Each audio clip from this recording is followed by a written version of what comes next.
Y ahora nos vamos inmediatamente a la radio. Me parece bien. Aquí tenemos tiempo primaveral ya, Aquí, consolidado. aquí invierno asqueroso casi. Que diga verano asqueroso. El Vamos a... verano, el verano. Es más democrático el verano que el invierno, lo sabes, ¿no? ¿Por qué? Porque los pobres que viven en malas condiciones eh, sufren menos el calor que el frío. Bueno, vale, estoy de acuerdo. Bueno, Sí. eso no es nuestro tema. Vámonos a la radio, ¿va? ¿Vale? Félix García Morillón, ¿qué hay? Buenos días. Buenos días. Empezamos con lo que hay y nos trae por aquí. Algunos pensarán que la actualidad más rabiosa, pero eso os lo están contando en todos los medios y a nosotros nos gusta, sobre todo con Félix, pillarlo y que reflexione sobre cuestiones de fondo, aunque esta también es actual, hablar sobre la pandemia. Has escrito recientemente un artículo que titulas Aquí y ahora. Ahora nos explicarás para qué medio, pero empieza diciendo la pandemia, de la que al parecer ya estamos saliendo con ciertas incertidumbres de cara al futuro, ha acelerado y acentuado algo que ya sabíamos desde hace tiempo. El porvenir a medio, incluso a corto plazo, no es muy halagüeño. Queda sitio para los milagros y para un cisne negro que bien define, la Wikipedia. Bien, no voy a seguir leyendo el artículo. Cuéntanos, ¿para qué medio lo has escrito? ¿Ya puestos? Bueno, en concreto yo lo he escrito para una revista que se llama Crítica, Sí, que es una revista que publica bastante interesante, sí, que publica, me parece, en concreto las Teresianas, vale. que es una orden religiosa católica, claro. Y bueno, ahí he publicado varias cosas ya, algunas las he compartido. Y en la revista globalmente es confesional, pero te piden que escribas lo que quieras. Y de hecho el artículo no es especialmente confesional. Obviamente cuando escribo intento utilizar siempre argumentos que sean más persuasivos para la potencial audiencia. Vale, pues cuéntanos el artículo porque a mí me han... Veamos el artículo, sí, vamos al artículo, me parece que... Yo es que llevo mucho tiempo dándole vueltas a esta cuestión, ¿no? Como todos los que estamos aquí, todos los que me escuchan, porque obviamente es un tema central, ¿no? Es decir, las crisis en las que estamos metidos y de la cual la pandemia pues, ha sido una especie de, yo lo he definido como ensayo general y verificación in situ de las cosas que pueden pasar, ¿no? Mm, Y además de cómo pueden pasar las cosas, ¿no? Entonces, en toda esta cuestión, y dentro del grupo Ni Allá estábamos pensando, es el que yo coordino, ¿no? De resolución, información, de investigación e información en la resolución de problemas morales, sí, estábamos pensando qué tema podríamos trabajar el año que viene y yo les propuse que por qué no tratábamos este tema de cómo hacemos frente a las crisis utilizando dos marcos de referencia. Uno es el que proporciona los objetivos del desarrollo sostenible, que sabes que es un plan que hace las Naciones Unidas, en concreto el Programa de Desarrollo de las Naciones Unidas, el PNUD se llama, ¿verdad? sí. Y otro es, bueno, la nueva propuesta que ha hecho la Unión Europea, por fin, ¿no? La propuesta de el plan de nueva generación, lo llaman, Sí, o el plan de recuperación para toda la Unión Europea. que tiene unas siglas muy plan europeo, plan económico de recuperación, Bueno, eso no hay es una sigla, es un pedazo de título. pedazo de título. El nombre, un nombre abreviado que le han dado es Next Generación. Vale, No me acuerdo que tiene un 2.0, una cosa así, una cosa afuera a continuación, un numerito muy digital, ¿verdad? Pero es la nueva generación, ¿no? sí, Entonces, eso es lo que han propuesto. vale. Bueno, entonces, ¿y por qué pongo esto? Bueno, porque de alguna manera, pues eh, son propuestas concretas que se pretenden hacer. Es decir, cosas que hay que hacer. Y la gente, yo creo que en eso en estos momentos por fin se ha conseguido, y quitando a algunos negacionistas impenitentes, ¿verdad?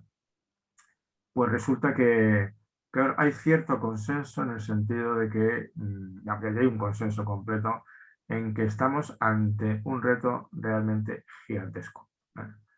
Así que hemos llegado a un punto de la humanidad altamente preocupante. Por eso mencionaba lo del milagro en el sentido tradicional, un milagro, ¿no?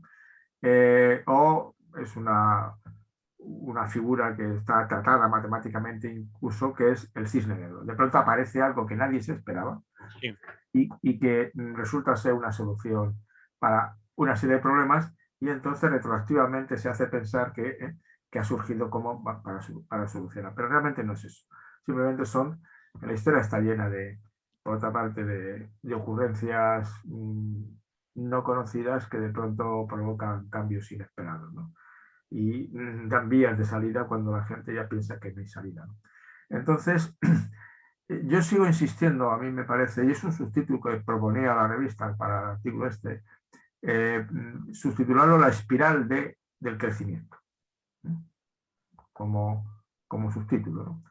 ¿Y por qué la espiral del crecimiento? Bueno, pues en parte el reconocimiento laudatorio, de alguna manera, de un libro que es un clásico en la gente que se mueve en el mundo del ecologismo, Sí. y aquí yo creo que toda la audiencia se mueve en ese mundo, ¿no? Y tú y yo, ¿no? En un sitio u otro, yo en concreto, por ejemplo, como aquel que dice pago cuota en Ecologistas en Acción, y otros estarán en otros colectivos y tal, pero casi todo el mundo está implicado en propuestas más o menos globales, más o menos locales, pero en definitiva muy preocupadas por estas cuestiones, ¿no? Y aquí se llamaba la espiral de la energía, Sí. ¿eh? Que eran 2 tomazos. O sea, es un libro que se consigue en internet Eh, a un precio razonable, Es y un, bueno, merece la es pena un, tenerlo para consultar de vez en cuando. es un clásico ya, sí. Sí, sí, es un clásico. Sí. Es un clásico muy potente. Lo hizo Fernández Durán, no lo logró terminar en vida, y Sí. entonces Luis González Reyes, que es otra de las cabezas potentes en este mundo de ecologista en acción, pues lo completó. Bien. Entonces, ellos se centraban en un tema que es clásico y que tú lo sabes, ¿no? El tema del final del mundo de los combustibles fósiles Sí. y de lo que los combustibles fósiles habían provocado en la humanidad, en la Tierra, vamos, en el medio ambiente. O sea, estamos viviendo de alguna manera de lo que ahorraron las generaciones que nos precedieron, de la energía ahorrada por los anteriores, de la energía del sol, que es la única fuente de energía que hay, se acumula de alguna manera, ¿no? A través de las plantas y tal, esos son las energías fósiles, y estamos chupando de esas hasta que parece ser que las hemos chupado todas, Sí. o casi todas. Algunos te dicen que, bueno, no casi todas. Es decir, que aparte de que siga habiendo todavía petróleo para un rato y carbón, parece que desgraciadamente todavía hay más. Y digo desgraciadamente porque contamina, parece ser que más que el petróleo, ¿no? Pero hay otros que te dicen, y otros que dicen que no, que bueno, que torio y el otro compuesto de las centrales nucleares hay por un tubo. Y leía un artículo otro día muy, muy sugerente en el cual decía que es posible que nos encontremos en 10 años en que los países occidentales, nosotros, ¿verdad? Los occidentales o los países desarrollados, como quieran llamarlo, América del Norte, toda Europa, no tengan ni una central nuclear en funcionamiento porque están malditas, o sea, la gente no las tolera, es decir, por una serie de razones. Y entonces lo que pasa es que la India, por ejemplo, China y otros, decían, bueno, pues mira, las hacemos nosotros. Porque al final, pues mire, sí, son poco seguras, pero es que es mucho menos seguro morirse de hambre. Entonces, parece, se decía, y harán buena energía, porque los indios tienen gente muy buena, y los chinos y tal, y harán centrales nucleares. Pero lo voy a dejar porque es un tema. En cualquier caso, en este mundo, una tesis fundamental es que hay que decrecer, que es imprescindible el decrecimiento. Y lo que yo intento mostrar es que el problema ha sido las energías fósiles y además el capitalismo voraz con una necesidad de incrementar permanentemente la producción.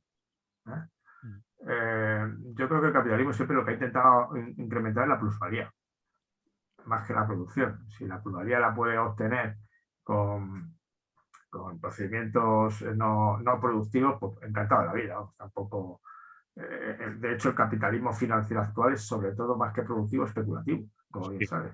está claro. Además, recordarás que a los pocos días de hablar tú y yo aquí del Bitcoin, Sí, ha tenido una caída brutal, ¿no? sí, sí, sí. Como ejemplo de lo que era eso de pura especulación. Bueno, en cualquier caso.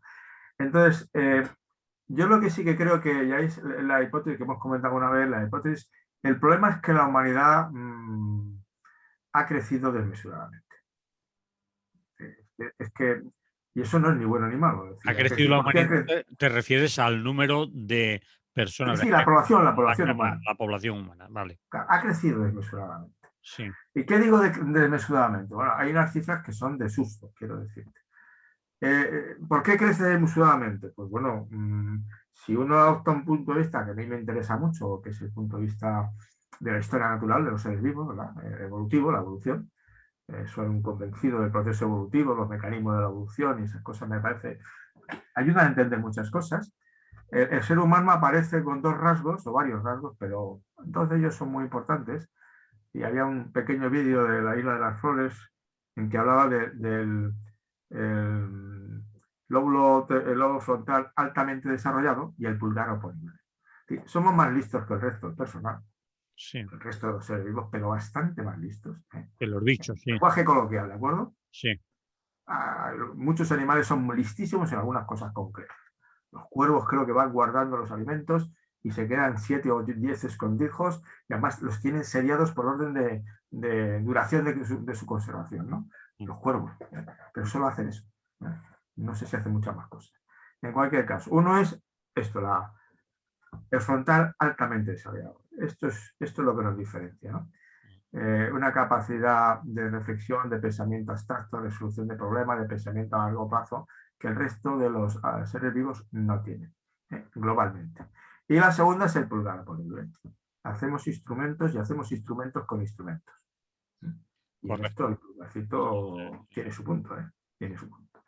Entonces, ¿qué provocó eso? Que obviamente en el paleolítico más primitivo, cazadores, depredadores, es una especie que va saliendo adelante porque cooperamos más que nadie, gracias al lenguaje.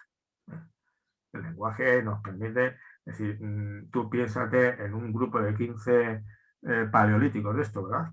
Armados de lanzas de madera, ¿no? Para cazar a un mamut y van y lo matan, ¿no?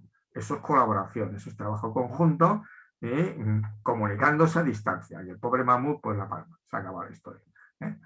Entonces, de hecho, acaban con los mamuts o ayudan a que desaparezcan. Entonces, esa capacidad permite que desde el principio los seres humanos hayan, como cualquier animal, hayan alterado el medio ambiente. Lo que pasa es que al introducir los instrumentos, no solamente lo han alterado por su propia presencia física, como lo alteran las ranitas, las ardillas o cualquier bicho que haya por ahí, ¿no? Y ocupe un territorio. O una plaga de no sé qué que acaba con las patatas, esas historias, ¿no? Todos los seres vivos alteran el medio ambiente, pero el problema del ser humano es que inventó un truco genial que es cambiar el medio ambiente para favorecerle. O sea, Se aprovechó del medio ambiente. aprovecho del medio ambiente. Si te vas a enterar de lo que es trabajar para mí. Sí. ¿eh? Y entonces lo del hinchis y dominar la tierra, ¿verdad? Mm, Te vas a enterar. Yo me hincho, o sea, me hencho, será el verbo henchir, y me hincho, me crezco y domino manipulando. El momento crucial, lo hablábamos el otro día, es el neolítico. sí, ¿Por qué? Porque de pronto aparece la ganadería y la agricultura, dos inventos tecnológicos de gran calado. A partir de ese momento, la humanidad se calcula que si estos son cálculos siempre un poco especulativos, ¿no? Que se calcula que si uno del paleolítico gastaba 10 gigajulios de energía por persona al año, ¿no? Ya en la época de Egipto, del imperio Egipto, que hacían pirámides, estas historias, hasta otro nivel, ¿no? Es decir, de complejidad mayor, pues eso ya exige 50 gigajulios, ¿verdad? Ya no hace falta, no se puede. mm, Porque claro, el gasto energético crece, ya nuestro cerebro es una máquina de consumir energía, pero ya si montas una sociedad y montas calles y montas casas, el la energía que tienes que gastar para construir una pirámide te la puedes imaginar, ¿no? Tienes que levantar las piedras, eso es energía. Entonces, eso te hace falta energía. Y eso se va disparando. Más o menos la cosa, de alguna manera, va más o menos bien, pero tampoco la humanidad va creciendo, la humanidad, pero se calcula que como mucho a principios del siglo XVII, por ahí, quizá 500 millones, quizá. Esto, quien los contó no lo sé, pero son los cálculos que hacen. ¿Qué pasa a partir de ese momento? Y especialmente a partir de finales del siglo XVIII, 1780 por ahí. Que de pronto la cosa se dispara. ¿eh? Y se dispara porque aparece el capitalismo. Y el capitalismo, estos son los círculos, no sabe quién es antes el huevo o la gallina, ¿no? Uno de los libros de los fundadores del capitalismo es de Bentham, La riqueza de las naciones. Y lo que propone es que las naciones se enriquezcan, tengan más energía, más posibilidades, más acceso a cosas, mejores condiciones de vida. Pues, supongo que casa mejor construida, con más calentitas en invierno, una serie de cuestiones. Entonces, eso empieza a crecer.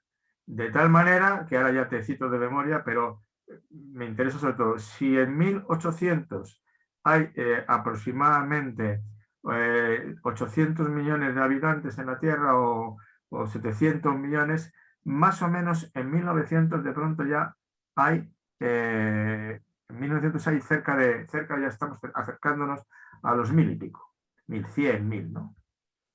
O sea, en 100 años casi se duplica, no tanto, pero hay un incremento muy notable. Pero es que de 1900 con 2000 millones a, sigo con cifras muy aproximadas, a 1950 pues llegamos a los 4000, o se duplica de 1000 a 2500. De esto pasamos a 6000 y o sea, se ha duplicado se ha triplicado en 150 años. Se ha triplicado. Esto es la pena. Y de pronto tienes que dar de comer. Es como, la comparación es un poco absurda, pero de alguna manera, si uno de pronto se está casado y tiene una pareja, tiene un hijo, pues son 3 bocas, ¿no? Pero yo que llegué a tener 3, yo en broma decía que las vacaciones con factor multiplicador 5 no eran lo mismo que con factor multiplicador 2. Que si voy de vacaciones 2 personas me sale a un precio, pero si vamos 5, me sale otro precio. Si de los 5, 3 son adolescentes, me sale más caro todavía. Porque es una etapa en que, no sé, se empeñan en comer como posesos. En cualquier caso, es que la hemos liado. La hemos liado. Es decir, y entonces, el incrementar la producción desde casas, desde viviendas, donde ponerse, ¿no? Hasta comida, hasta ropa, y una serie de cuestiones, ha provocado que en estos momentos la sociedad se haya hecho mucho más compleja, se haya multiplicado, ya te digo, en estos momentos estamos afortunadamente a partir del 2008, según estos son datos de la ONU ya, estos datos de la población desde 1900 son más fiables, ¿de acuerdo? Y ya en estos momentos son bastante fiables, aunque yo siempre pienso que cuenta a todos los que están en África, pero los cuentan en cualquier caso. Entonces te quiero decir que en estos momentos la tasa de natalidad ha bajado. No ha bajado, o sea, está bajando el crecimiento de la población. Poquito, pero está bajando. Y desde el 2008 no hace más que bajar poco a poco. Pero España es estamos hablando a nivel mundial, mundial. de todo el planeta o A nivel de todo el planeta está bajando. Más en... posiblemente en los países europeos, en los países occidentales, menos, pero también en África, en la India y tal. Entonces, estamos en una situación dramática porque se ha crecido desmesuradamente. ¿El crecimiento es bueno o malo? Bueno, supongo yo que son cosas que no son ni intrínsecamente buenas ni intrínsecamente malas. Que el decrecimiento, claro, si vuelvo a la cifra esa de los gigajulios de la que te hablaba antes, ¿no? Hay un artículo ahí del Gómez Cadena, que es un defensor de la energía nuclear. Tiene un libro publicado, el ecologista nuclear, que es muy provocador, claro, porque si no, parece que la gente dice, pero ¿qué está diciendo ese tío? Él dice que, mire usted, que no hay otra, no hay otra. Es algo la catástrofe.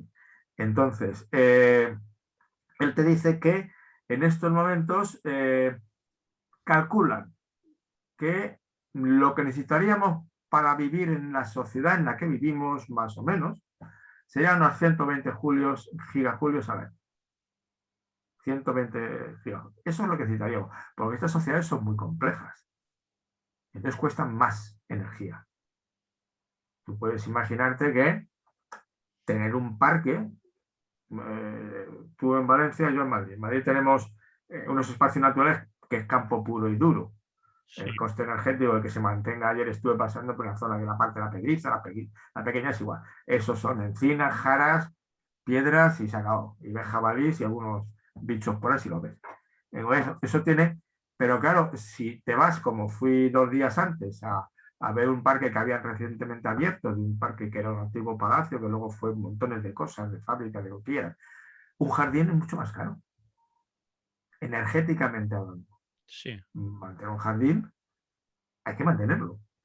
sí, sí. O sea, yo solo tengo una ventana con macetas y me gusta cuidarlas. Oh, hay que echarle tiempo, ¿eh? Hay que echarle tiempo. Y eso es energía. ¿De acuerdo?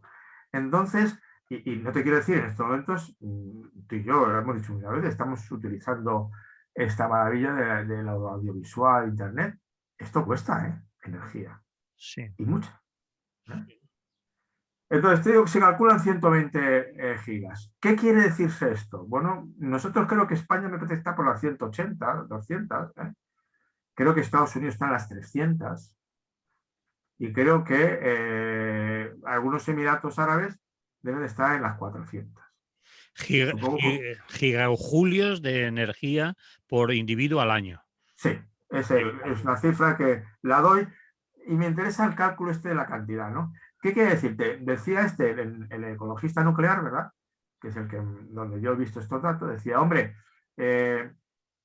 entre vivir con 80 gigajulios, que es lo que gasta, por ejemplo, Argentina en estos momentos, y vivir con 160 nosotros, diferencias cualitativas en la calidad de vida tampoco hay muchas, ¿eh? Vamos a centrarnos todos.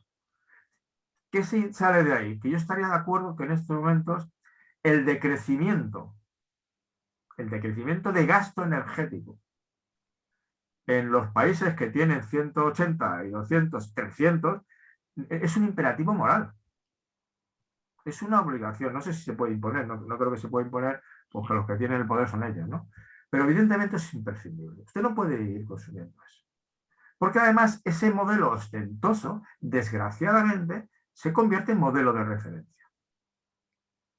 Y entonces la gente bueno, está deseosa de vivir como. Tú sabes, con un problema que anima yo lo leía un día, anima la entrada constante de inmigrantes estos días, ayer ha sido tremendo, ¿no? Sí.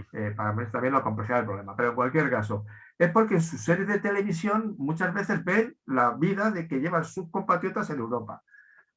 Claro, sobre todo la vida de los que van ganando, o ganan algo, quiero decirte. Sí. Y entonces, claro, quieren vivir así.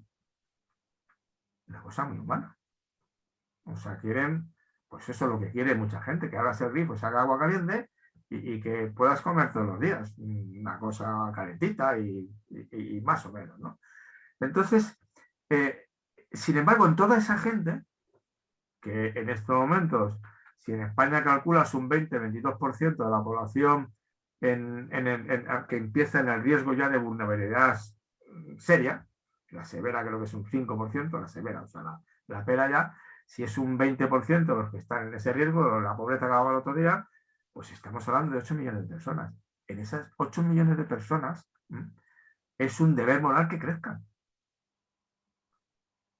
en nivel de vida, lo cual va a implicar una mayor gas consumo de energía. Porque si no, bueno, podemos echarles una mano para que se mueran lo antes posible.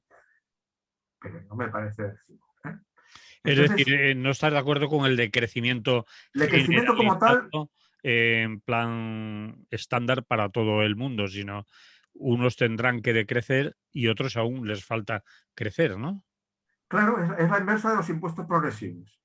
Mm. Pues igual que hay impuestos progresivos, es decir, oiga, los que más tengan que aporten más, los que menos tengan que aporten menos, Pues esto diría, bueno, que decrezcan los que les sobra y que crezcan los que no tienen. Esto es lo que yo propondría.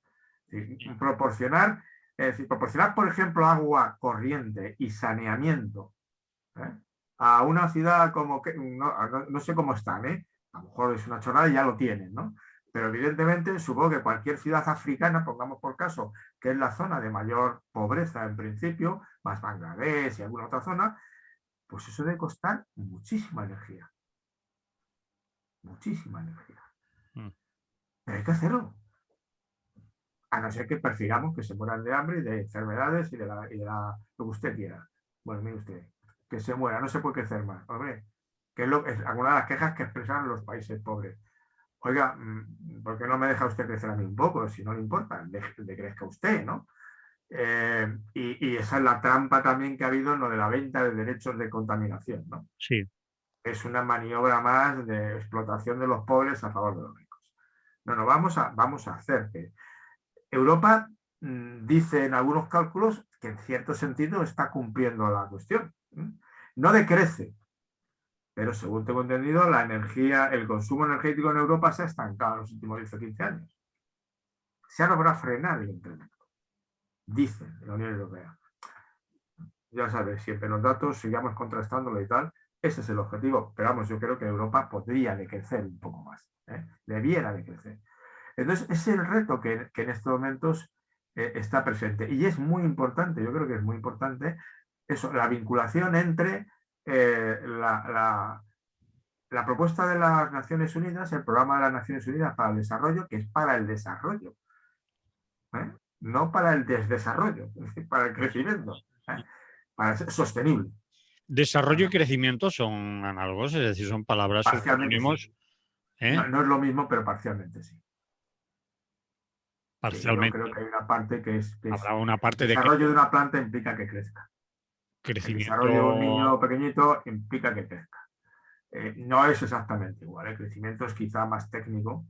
Pero cuando hablan algunos teóricos de decrecimiento, obviamente hablan de decrecer de aquello que nos sobra, que está dañando el planeta, de lo superfluo, de lo innecesario, de lo exagerado, y en determinados países y en determinados entornos. No le están proponiendo decrecimiento, como tú has nombrado, a Bangladesh o un país. No, claro. Ellos lo explican muchas veces, porque siempre se le critica, oye, si tú hablas de decrecimiento, ¿cómo le vas a decir a un ciudadano, por nombrar siempre que tiene que decrecer? Cuando, claro. Sí, eso yo lo tengo claro. Vale. Y me parece correcto. Es decir, que no estoy. Lo que sí sigo pensando que ponerlo como palabra central de tu mensaje es un error publicitario de mensaje. Es decir, porque en este mundo, es decir, no. La austeridad, tú puedes vender por un crecimiento de calidad, por una calidad de vida diferente, por un modo de vida distinto. Puedes vender muchas cosas. Incluso puedes proponer con más fuerza lo de, oiga, consumamos menos y mejor. Porque sí que es un mensaje más directo contra un comportamiento que es nocivo. Lo del desarrollo y el crecimiento, dígame usted de qué habla. Dígame usted de qué habla, que evidentemente en la letra, no solamente en la letra pequeña, sino cuando lees a nada que lean alguno de estos autores, hace la distinción que estamos haciendo tú y yo. Hombre, no son. Lo que pasa es que sus adversarios rápidamente cogen el envoltorio y, así como el famoso lema que se celebra ahora de queremos democracia ya, democracia real, ¿no? Sí. Un lema potente. Sí, el lema del 15M de hace 10 años. Claro, era potente, sí, porque Sí. ¿quién no se apunta a eso? No. Quizá algún anarquista radical diga, no, porque es democracia liberal y tal. Bueno, ponga usted los adjetivos, ¿no? Pero claro, un lema muy potente, la gente quiere eso. Y la gente, sin embargo, más consumo ya, yo creo que eso no se atreve a decirlo casi nadie con la voz alta. A practicarlo sí, pero a decirlo no tanto. Y lo del desarrollo sí que es una palabra que está, sobre todo porque tiene el estigma de los países desarrollados frente a los subdesarrollados, que eso era un nombre realmente nefasto, ¿verdad? Pero que lo que sí quita, a mí me parece el lema de la propuesta crecimiento sostenible, me parece una buena adjetiva, crecimiento sostenible. Y creo que ese es el objetivo. Y está complicado, está complicado. Y está complicado porque además, de alguna manera, hay muchas cosas en juego, ¿no? Por ejemplo, si tú ves la agenda europea, hay un artículo de Salto que lo explica bien, pues todo pinta que esos no sé cuántos, en España 180.000 millones, en los que han hecho la propuesta de gestión, 140.000 millones nos toca. 140.000 millones, ¿no? Pero 140. eso, la propuesta la han hecho entre 4 grandes despachos de abogados de las grandes corporaciones. Sí, sí, sí, sí, sí, sí. Dices, Dios mío, de estos no me fío yo nada, ¿no? Porque sus criterios, cuando yo te citaba todo ese desarrollo evolutivo del el telencéfalo altamente desarrollado del pulgar oponible, otra dimensión especialmente humana es la dimensión ética, moral. ¿Cuál es la moral que va a regir los principios que proponen esas grandes compañías? En un momento que hemos visto el espectáculo inmoral, intrínsecamente inmoral de los altos cargos de Caixa y Bankia, ¿no? Es decir, no me fastidie usted, que de alguna manera no me fío lo más mínimo. O cuando uno ve, por ejemplo, que están invirtiendo una fortuna. Un artículo, no sé si te lo voy a comentar, que me dejó impresionado, lo que se están gastando en generar estos Robocop. Tecnología punta. Sí. Dice, pero ¿para qué se gasta usted tanto dinero en esa tecnología punta? ¿No? Cuando hay necesidades más perentorias y que parte de la humanidad aún no tiene lo ¿O para qué se gasta usted en organizar viajes a Marte? Marte? Si hablábamos de turismo, pero usted realmente, ¿dónde están las prioridades que de alguna manera una sociedad debe promover? Porque de alguna manera a lo mejor prohibir eso a lo mejor es más perjudicial, pero es igual, no se puede promover. Y no te quiero decir ya lo que hemos ya comentado aproximadamente, Cuba, estamos en un mundo en que las cosas no están para bromas, que la geopolítica, la reacción de Marruecos con España ha sido graciosa, ¿eh? Que usted se lleva a uno del Polisario a curarle en España, ¿vale? 6.000 personas le meten en 24 horas. Sí, ese es un acto ya de política rastrera muy baja. Es que la geopolítica es rastrera. Es rastrera, sí, sí. ¿Qué está haciendo Israel?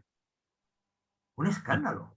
Y todo y quizás todo por unos intereses electorales de un señor que quiere mantener la tensión política. política. Aparte de la mezquindad de este señor que a mí me... Pero claro, fíjate tú... Ese se llama Netanyahu, por si alguno lo... Vale, sí. Claro, es que este señor sigue ahí cuando tiene acusaciones una tras otra que las va sorteando torticeramente, vamos, los del PP a su lado, en su peor época, hermanito de la caridad. Sí. Decente comparado con este, aparentemente, ¿eh? Pero no, el problema de Israel es que en el relato tú sabes que es, yo lo ponía estos días en mi Facebook y tal, es un estado de apartheid y el apartheid es un crimen contra la humanidad. Sí. Está declarado. Claro, Israel niega que sea apartheid. Dice que son territorios ocupados bajo administración de... Vamos, los eufemismos estoy yo de las narices, ¿no? Pero eso está operando. Y bueno, pues Europa mira para otro lado, Estados Unidos dice, bueno, no hay que ser buenos. Pero bueno, tienen derecho a defenderse, etcétera, etcétera. Bueno, pero dejemos ese tema porque... no, pero quiere decir la complicación de la situación en la que nos movemos, que puede salir chispas por todas partes, porque no te decía por los planes de recuperación europea. Es que hay gente con intereses muy concretos que nada tienen que ver con una justa redistribución de lo que hay. Mira, esas empresas que nombrabas antes, es conveniente que la gente, aunque mucha de... Pero las tienes a mano, yo también las tengo, pero dirás, sí.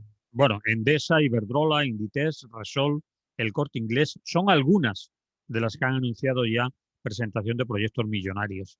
Y después te vas, si puedes, a quienes han sido los despachos de abogados, los lobbies que han hecho, bueno, sus proyectos, los proyectos para pillar esos fondos europeos para la recuperación, eso que llaman próxima generación, y te ves ahí a grandes... Casa, Garrigues. Sí, ahí están. PwC, Deloitte estará por ahí seguro, algún sitio escondida. Sí. Y además eso dice en el artículo que tenemos a mano, que es un artículo del Salto ya antiguo, no recién escrito, creo que era de enero de... Bueno, de enero de 2021, eso antiguo no es exactamente. Bueno, antiguo como nosotros no, pero no es reciente. No, no es de ayer. Me refiero a que esos señores, esos despachos de abogados, esas empresas no suelen utilizar la ventanilla común de todos los mortales, ¿no? Son lobbies de presión que siempre acaban presentando sus proyectos casi al señor ministro en un despacho privado y no pasan por la ventanilla, ¿no? Pero también hace una crítica en ese artículo en que esos fondos europeos que deberían de ser públicos y destinados a mejorar la sanidad, mejorar las ayudas sociales, mejorar servicios públicos, pues acabarán siendo fondos que gastarán empresas privadas en sus grandes proyectos que muy bien podían acometer, pues invirtiendo parte de sus enormes beneficios y no necesitar para nada fondos de ayuda europea que normalmente vienen para una pospandemia y reforzar aquellos servicios públicos y comunes que necesitan mejorar. En este caso estamos hablando de la sanidad y de la asistencia social, la ayuda social, etcétera, etcétera, ¿no?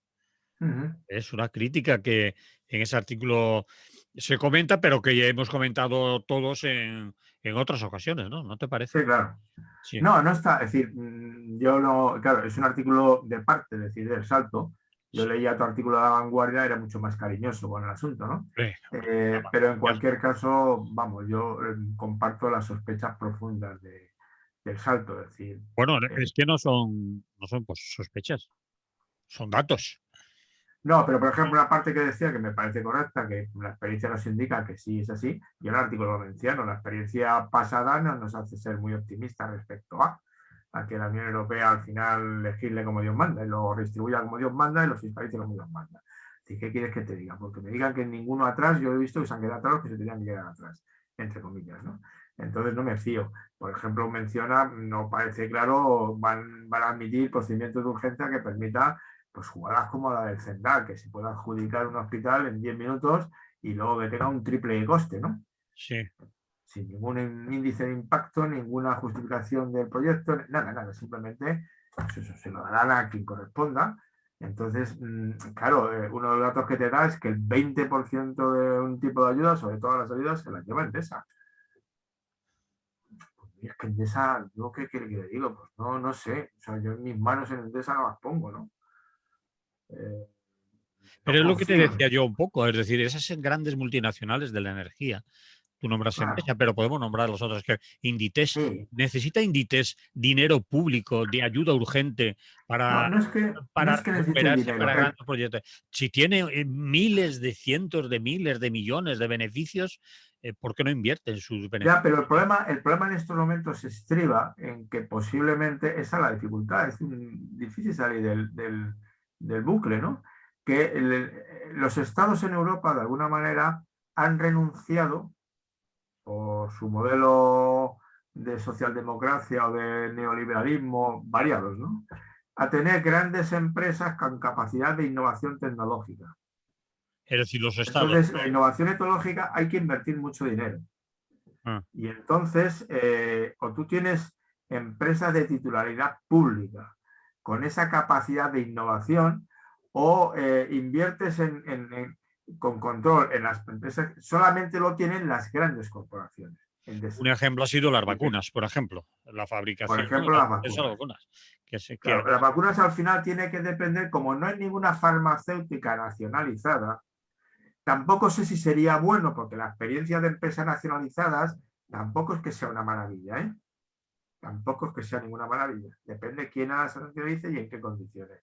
Pero resulta que AstraZeneca se lleva una pasta pública y luego ratea, ¿no? sí. Pues no, no es riguroso, pero vamos. Tenemos también somos accionistas, somos digo, el Estado español y por lo tanto los ciudadanos que al pertenecemos, porque somos los que ponemos el dinero, unos más y otros menos, pero no hemos sido capaces de hacer valer nuestra palabra en frenar la inmoral subida de sueldo de los altos cargos de la nueva entidad bancaria, ¿no? Estás hablando de CaixaBank Sí, y del dinero público que se llevó Bankia, que claro. nunca, que Sino que sigue, no estamos allí en el Consejo de Administración. somos parte de. Sí, Forma sería. parte, hay uno que además votó en contra. Sí, sí. Pero le hicieron una pedorreta y ya está. Bueno, hablamos en plural, votamos en contra, somos parte. Bueno, es que le votó porque era representante. En principio es una cosa institucional. Está en nombre de nosotros. Sí, ¿Eh? sí, Votó, en principio, de acuerdo con la sensibilidad que nosotros tenemos. sí. Lo que no sé si votó en bajito y. Ah, bueno, pero si decís que no, no pasa nada. No sé lo que dijo, ¿no? No, no, votó en contra, pero sabiendo que el voto en contra no iba a influir en que se triplique. Bueno, ya, pero eso puede significar que votó en contra llorando por dentro porque veía que era una desgracia lo que estaba ocurriendo, o votó en contra diciendo, menos mal, no tengo que votar lo que yo querría, que es a favor, ¿eh? Sí. Y voto en contra sabiendo que es irrelevante. No sé, la conciencia suya, la verdad, ahí no me meto. Sé que Yo creo votó. que, yo no me meto tampoco, pero creo que tienes razón con lo último que has expresado. Voto en contra porque en total no importa que vote en contra, porque estos señores se van a seguir llevando, No porque lo sé, es somos posible. minoría en el Consejo de Administración, por ejemplo, y nuestro voto no va a significar que el vuelco sea al contrario, es decir, que estos señores no puedan cobrar lo que quieren cobrar. Eso es lo que Ya, quería decir. Es decir, tú lo sospechas, no lo puedes afirmar y yo pondría la mano en el fuego de que es así. que Bien. era así. Bueno, no lo sé si la pondría. Bueno, dejemos. ¿Por dónde querías ir? No, nada más que era eso. Yo lo hemos cerrado. Es el problema de que, claro, lo que yo quiero decir en este momento es que lo que sigue urgiendo, es decir, y en España en concreto yo creo que es un problema serio, ¿no? Es decir, nos falta sociedad civil fuerte. Sí. Nos falta. Es decir, ¿Tú no, crees que porque como decía un texto anarquista bonito, si quieres otro día hablamos de él tranquilo, reciente, ¿eh? Conquistar, cambiar el mundo sin conquistar el poder. quién decía eso? Pues ahora no recuerdo la referencia, es un anarquista de Estados Unidos en Inglaterra. Lo he leído un pequeño artículo suyo muy bonito y cita un libro además concreto, ya no sé si está publicado en español ya. Y tengo que analizarlo con más detalle porque podíamos hablar de ello, ¿no? Pero Pues nos hace falta más sociedad civil potente. Sindicatos que luchen, organizaciones ecologistas que luchen, un montón de sociedad civil crítica con una masa de capacidad crítica constante, que se mueva a toda velocidad por las redes y que presione día sí y día no. Además, y que genere, por otra parte, redes de apoyo mutuo. aquello pudo ser el 15M, que algunos Aquello pudo ser el 15M, pero el 15M, ves, fue vampirizado el 15M. mi subconsciente me ha hecho recordar, al hablar del 15M, me ha hecho recordar ese libro de anarquista, ¿no? No se cambia el mundo conquistando el poder. Lo siento, no es así como se cambia. Eso yo creo que es una intuición profunda, en este caso de los concretos, de los anarquistas. Al Estado podríamos dejarle como mucho una papel subsidiario. Es decir, que el Estado tenga que gestionar sanidad o educación, algunos sectores significativos, importantes, y gestionarlo además con un control ciudadano enorme. Sí, Porque yo de los oficiales del Estado me fío poquito. ¿Eh? La alta administración del Estado son élites también. sí. Y a saber, ¿no? Pero bueno, en cualquier caso, un servicio público bien gestionado, pero al final, y esto yo creo que es la pura doctrina anarquista en lo que tiene una de las cosas mejores, es de abajo arriba. Es decir, si no hay sociedad civil organizada, y claro, con tasas de sindicación del 13, 14%, 15, 16%, y además con una capacidad de lucha mínima, real, lo tienes crudo. Sin asociaciones ecologistas capaces de montar un cillo, capaces de paralizar algo, esas que se han visto, ¿no? Y además con permanente renovación. Ahora sale los viernes de la resistencia, es aquí el Friday, ¿no? Sí. Y bueno, sale eso moviliza, genera agenda política, genera preocupación. Eso sí que lo hablamos en su día, ¿no? Porque ya hablábamos entonces, cuando surgió el 15M, uno de los logros del 15M fue introducir en la agenda de discusión cosas que no estaban. Sí.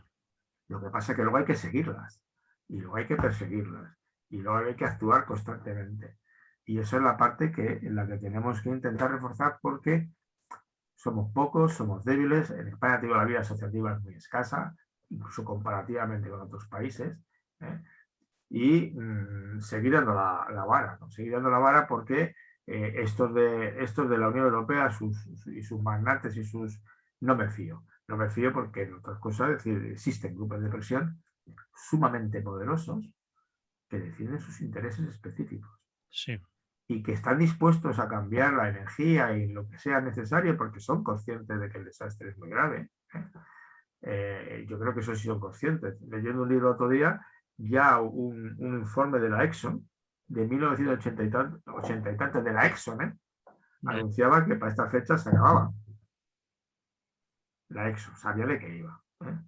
Entonces, quiero decirte que esta gente sabe. Y esta gente puede tensar la cuerda, pero tiene que llegar a un límite, porque como el límite se le rompa, la cosa se complica en exceso, ¿no? Y entonces, en este sentido, pero en cualquier caso, van a legislar de tal manera que los gastos no se repartan equitativamente. Y que eso que empezábamos la sesión hoy, de que unos tienen que decrecer y otros tienen que crecer, bueno, pero unos decrecemos, pero no mucho, ¿eh? Y los otros ya veremos lo que pueden crecer. No sé si es la agenda. Es decir, sí, hay que conseguir que coman todos los días, hay que conseguir que... Pero por cierto, con semillas de Monsanto, no se lo olvide, por favor. Y hay que hacer la cantidad. Sí, pero lo hace mi empresa, no se lo olvide, por favor, ¿verdad? ¿Me explico? Sí. Que yo me meto en el bolsillo el dinero correspondiente. Vale, negociamos todos, pero en ese reparto que yo hacía de pequeñito, en broma, cuando decía, vamos a repartir cromos, uno para mí, otro para ti, otro para mí. Uno para mí, otro para ti, otro para mí. Y así continuaba, claro, se notaba enseguida que estaba siendo un reparto no equitativo, ¿no? En ese nivel. Quiero decir que eso es y eso solo se consigue, es pura teoría, y está el 15M. El 15M te empeñas en tomar el poder y el poder está bien montado. La máquina funciona. El poder te acaba tomando a ti. Sí. Es que es una máquina que funciona con unos criterios y una vez que entras tienes que cumplir esos criterios y esos criterios exigen una serie de normas que no te las puedes saltar porque te echan. Además, porque tiene sus partes positivas. Evidentemente, la democracia representativa parlamentaria es bastante mejor que la monarquía absoluta. Hasta ahí llegamos. O incluso mejor que otras experiencias actuales, que las monarquías comunistas hereditarias. Corea del Norte, yo creo que es mejor, ¿no? Pero de ahí no, o las monarquías despóticas de los saudíes, ¿no? Pero siendo mejor, tiene muchas carencias. Y de luego el sistema parlamentario, eso era lo que denunciaba el 15M. Pero una vez dentro, uno no ve que hayan hecho o llevado a la práctica esas denuncias. Uno no lo ve, sinceramente. Y bueno, siguen en ello. No sé si serán capaces de lo que queda, no sé si la que suceda a Pablo Iglesias, parece que va a ser de Valencia, se está postulando otra, no sé quién es igual, por otra parte, logre aglutinar o dinamizar o liderar en sentido funcional, no convertirse otra vez en una jefa, ¿no? Sino consiga aglutinar a una serie de gente que está deseando hacer cosas diferentes, o si van a se van a quedar en lo que en su día fue Izquierda Unida, ¿no? Sí. Partido ahí, bueno, dice sus cosas, su discurso, mantiene una voz, de vez en cuando mete una cuña, pero al final el sistema no. Mire usted, si son los progres que las tenemos comunistas, ¿no? Eso solamente le cabrea a vos que dice ministra comunista, ¿verdad? Los otros no les importa tener unos cuantos comunistas mientras no sean demasiados, ¿no? Bien, nos quedarían 4 minutos. ¿Querías meter alguna cuña publicitaria? Me habías dicho tú. Eso, qué malo eres, qué malo eres. No, porque una la he metido ya. Una la has metido, pero no se ha notado. Que es la de Israel. Pero eso no es una cuña publicitaria. Hombre, sí, sin venir muy al cuento, he dicho, oiga, no se les olvide que Israel es una parte de lo que está haciendo es una barbaridad y muévanse en las redes sociales para denunciar. Vale, bien. Entonces, es un poco... La otra no es más que, pero es una cosa que la sabe todo el mundo, en definitiva, que el pacto de última hora de los independentistas catalanes es un ejemplo perfecto de lo que estábamos diciendo ahora mismo. Lo importante es el poder. Es decir, el reparto de la tarta, ¿no? El reparto de los sillones. Y en este caso concreto, yo creo, es el poder simbólico y el salario, ¿eh? Sí. De hecho, no sé a quién le escuchaba ayer en un momento determinado unos comentaristas en una radio Es que empezaron a darse cuenta de que si proponían las terceras elecciones podría salirles caro a ellos y caro en términos de puestos ocupados en la administración. Mm. O sea, hay gente que se va al paro. ¿Me explico? Sí, sí, sí. Literalmente. Y es muy humano que la gente, sobre todo porque los de Cataluña parece que tienen unos salarios bonitos. ¿eh? Bastante bonitos. Entonces, bueno, es un ejemplo. Es decir, a mí bueno, pues es un espectáculo más dentro de este país. Hay varios de esos. No son ellos los únicos, los especiales. Pero es que ha sido tan claro, tan transparente, Sí. incluso tierno, ¿no? Decir, Dios mío, sois como niños. Es que no sabéis ni disimular. Ha sido un buen ejemplo, sí, el reparto Porque ni de... siquiera han sacado un documento de 8 líneas sobre qué van a hacer. Solo han sacado las carteras. Que yo sepa, Sí, sí, sí. ¿no? Sí, ya veremos a partir de ahora lo que van a hacer. Bien, Félix, no nos quedan más minutos. Si quieres, en un Pues minuto... mira, eso se libran de mi presencia ya, acaba. No, no se libra. El que se quiere librar ya no se pone y el que Por lo descontado. pierde, en fin. Por descontado. No, pero bueno, sí es el momento de terminar, ¿no? Sí. Sí, Las cosas terminan cuando acaban. podemos terminar o si quieres te iba a decir que un minuto más aún lo tenemos, pero si algo se te queda importante en el tintero, lo podemos decir. No, pues, había varios temas más, pero vamos, de los que habíamos propuesto hablar en principio, hemos hablado fundamentalmente de uno de ellos, que es todo este tema del crecimiento y cómo se afronta y esas cuestiones. Luego está viendo cosas sobre la política fiscal, la reforma fiscal que se viene, que es un tema al que debemos de prestar atención, ¿no? Pero bueno, es que es meterse en esto ahora me parece una desmesura, entonces, No nos va a porque dar es tiempo a de hacerlo. un nivel también de complejidad. Es lo que pasa con casi todos los problemas en estos momentos, son de una complejidad pasmosa, ¿no? Hasta el punto de que arreglas una cosa. Había una metáfora muy bonita, y mira, voy a terminar con esa metáfora, eh, de, de una corriente filosófica y comparaba la tarea de la búsqueda del conocimiento, la resolución de los problemas, la búsqueda de la verdad, problema filosófico, con ir en un barco por el mar y hay una propuesta de Descartes, llevamos el barco al dique seco y lo alicatamos de arriba abajo, lo arreglamos todo y lo volvemos a poner en marcha, ¿no? Y los otros decían, no, si es que no se puede sacar el barco del mar. Hay que ir corriendo de un lado a otro, del barco a toda velocidad, tapando un roto aquí, arreglando el otro roto allá, poniendo una vela nueva, bajando. Estamos en alta mar siempre. Ojalá pudiéramos parar un momento, arreglar el barco y volver a empezar. Pero estamos donde estamos. Somos hijos de una historia y no podemos pararnos. No podemos de pronto aquella famosa frase del cómic de Mafalda, que para en el mundo que me bajo. Sí. No lo puedes parar, tienes que seguir ahí y en gran parte de la lucha de los seres humanos es ir apagando un fuego aquí, que se renace por el otro lado, solucionas un problema, te surge otro. Yo ponía en ese artículo estos ejemplos de sencillitos, ¿no? Vamos a arreglar el problema de la mortalidad infantil en África. Perfecto. Pero ¿quién está en contra? Oiga, que la esperanza de vida se ha disparado en África y ahora vive mucha más gente más tiempo. Y está creciendo la población y no comen todos. Mejor había sido, ¿me explico? Sí. Que resuelves un problema y de pronto te encuentras con otro. Entonces, bueno, pues es el destino de la humanidad.